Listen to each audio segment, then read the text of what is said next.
The Secret Garden, Chapter 7. The Key of the Garden. 2 days after this, when Mary opened her eyes, she sat upright in bed immediately and called to Martha, "Look at the moor! Look at the moor!" The rainstorm had ended, and the grey mist and clouds had been swept away in the night by the wind. The wind itself had ceased, and a brilliant, deep blue sky arched high over the moorland. Never, never had Mary dreamed of a sky so blue. In India, skies were hot and blazing. This was of a deep, cool blue which almost seemed to sparkle like the waters of some lovely bottomless lake. And here and there, high, high in the arched blueness, floated small clouds of snow-white fleece. The far-reaching world of the moor itself looked softly blue instead of gloomy purple-black or awful dreary grey. "Aye," said Martha with a cheerful grin. "The storm's over for a bit. It does like this at this time of the year. It goes off in a night like it was pretending it had never been here and never meant to come again. That's because the springtime's on its way. It's a long way off yet, but it's coming." "I thought perhaps it always rained or looked dark in England," Mary said. No," said Martha, sitting up on her heels among her black lead brushes. "Not of the sort." "What does that mean?" asked Mary seriously. In India, the natives spoke different dialects which only a few people understood, so she was not surprised when Martha used words she did not know. Martha laughed as she had done the first morning. "There now," she said, "I've talked broad Yorkshire again, like Mrs. Medlock said I mustn't.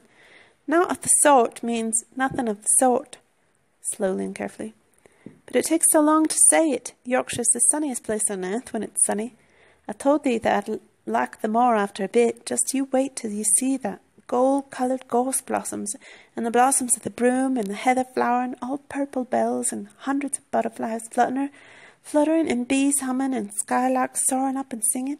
You want to get out on it at sunrise and live out on it all day like Dickon does." "Could I ever get there?" asked Mary wistfully, looking through her window at the far-off blue. It was so new and big and wonderful, and such a heavenly colour. "I don't know," answered Martha. "Thou's never used the legs since thou was born, it seems to me. Thou couldn't walk 5 mile. It's 5 mile to our cottage." "I should like to see your cottage." Martha stared at her a moment curiously before she took up her polishing brush and began to rub the grate again. She was thinking that the small, plain face did not look quite as sour at this moment as it had done the first morning she saw it. It looked just a trifle like little Susan Ann's when she wanted something very much. "I'll ask Mother about it," she said. "She's one of them that nearly always sees a way to do things. It's my day out today, and I'm going home. I'm glad. Mrs. Medlock thinks a lot of Mother. Perhaps she could talk to her." "I like your mother," said Mary. "I should think they did," agreed Martha, polishing away. "I've never seen her," said Mary. "No, thou hasn't," replied Martha. She sat up on her heels again and rubbed the end of her nose with the back of her hand as if puzzled for a moment, but she ended quite positively. "Well, she's that sensible and hard-working and good-natured and clean that no one could help liking her whether they'd seen her or not. When I'm going home to her on my day out, I just jump for joy when I'm crossing the moor." "I like Dickon," added Mary, "and I've never seen him." "Well," said Martha stoutly, "I told thee that the very birds likes him, and the rabbits and wild sheep and ponies and the foxes themselves, I wonder," staring at her reflectively. "What Dickon would think of thee?" "He wouldn't like me," said Mary in her stiff, cold little way. "No one does." Martha looked reflective again.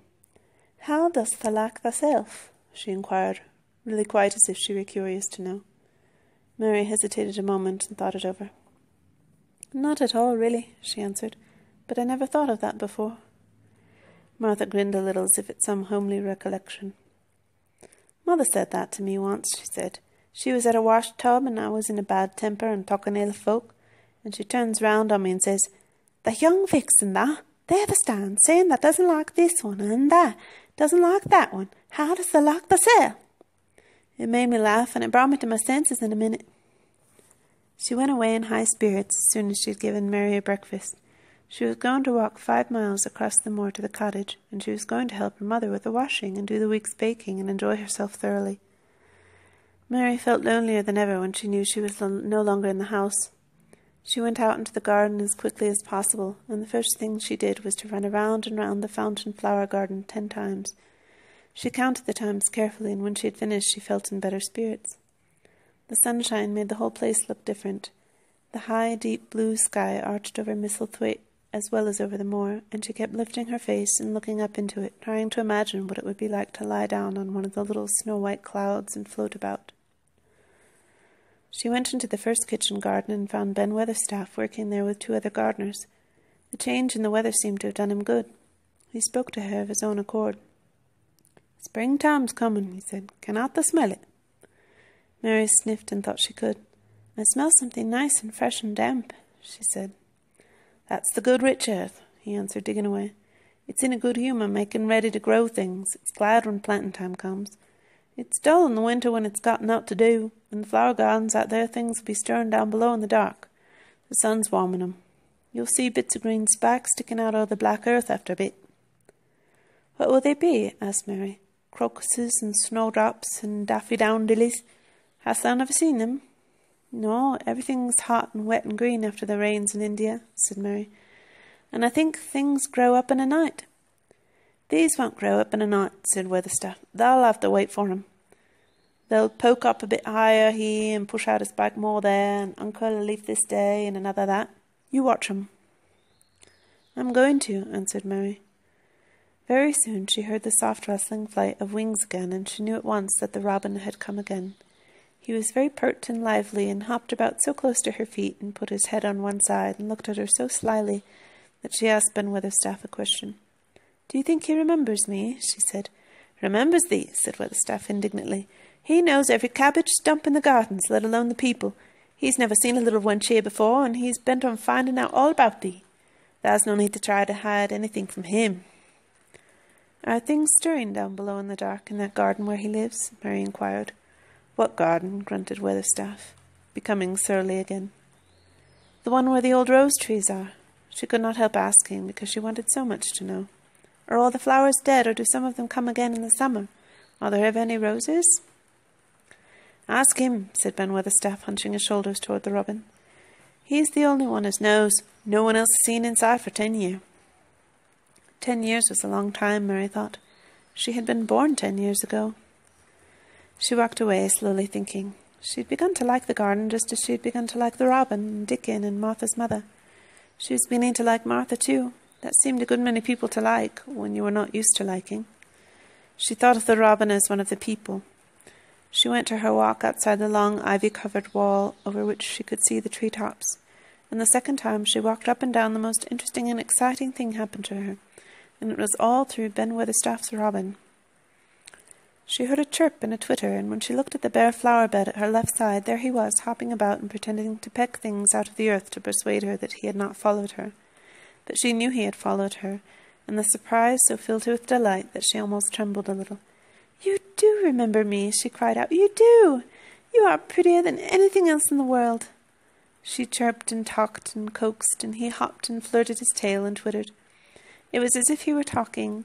His red waistcoat was like satin, and he puffed his tiny breast out, and was so fine and so grand and so pretty that it was really as if he were showing her how important and like a human person a robin could be.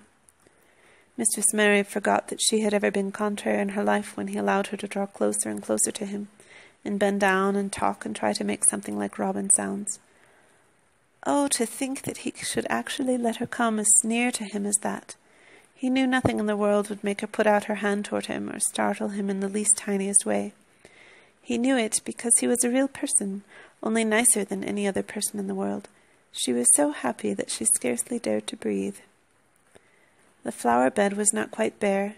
It was bare of flowers because the perennial plants had been cut down for their winter rest, but there were tall shrubs and low ones which grew together at the back of the bed, and as the robin hopped about under them, she saw him hop over a small pile of freshly turned up earth. He stopped on it to look for a worm. The earth had been turned up because a dog had been trying to dig up a mole, and he had scratched quite a deep hole. Mary looked at it, not really knowing why the hole was there, and as she looked, she saw something almost buried in the newly turned soil. It was something like a ring of rusty iron or brass, and when the robin flew up into a tree nearby, she put out her hand and picked the ring up. It was more than a ring, however. It was an old key, which looked as if it had been buried a long time. Mistress Mary stood up and looked at it with an almost frightened face as it hung from her finger. "Perhaps it has been buried for 10 years, she said in a whisper. "Perhaps it is the key to the garden."